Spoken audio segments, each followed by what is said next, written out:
I presume you want to know how to scrape prices.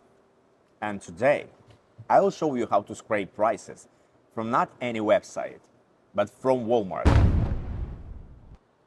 What the? So today we're going to scrape these fancy sunglasses.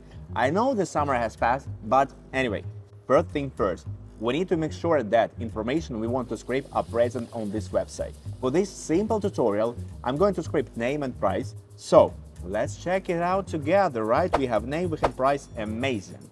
And now let's get to scraping itself. Step number 1, enter the URL. Done. Step number 2, prompt what you want to be scraped. In our case, it's going to be scrape name and price of the product. Okay, and this is enough for this stage. Simply click on extract, and that's it. You may ask why I haven't specified any columns here. First of all, if you provide extractor with a prompt, it will not only scrape data accordingly to that prompt, it will also create the column structure for you. Okay, the extractor returns data to us as well as build a column structure, right? I think I'm pretty much satisfied with the name column, but I would like to see price as just a number without any mention of currencies or currency sign.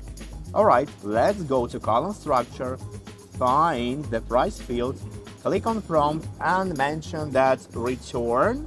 Okay, return price without any currency info, just number. Save changes. Let's click on extract one more time to see that our changes have applied. Unfortunately, the public Wi-Fi here is pretty bad, so it's taking more time than usual.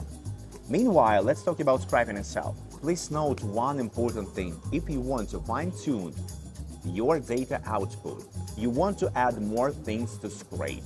You want to change how data will be displayed in a final output.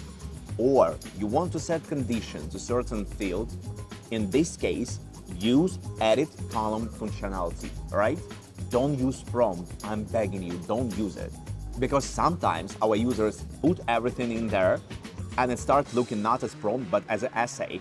And unfortunately, our extractor can do nothing out of it. So make sure that your prompt is simple as possible and all the details are described in edit column section. Amazing. Okay, now we see how our column prompt has applied to a price values. So now I'm pretty satisfied with the result. So guys, 3 simple steps, several minutes of your time, and the Walmart prices are scraped. All right? You just need to provide URL, specify the prompt, and keep it simple, please. And then refine columns if needed. That's it. And I think I know what you want to ask next. Something like, Vitaly, what is this beautiful button for? The one called Build Scrapper. Does it mean I can generate my own scrapper and reuse it on as much URLs I want without paying for AI on every request? Yes, my dear user, that's exactly how it works. And you might ask, but can you tell me more? Yes, I can.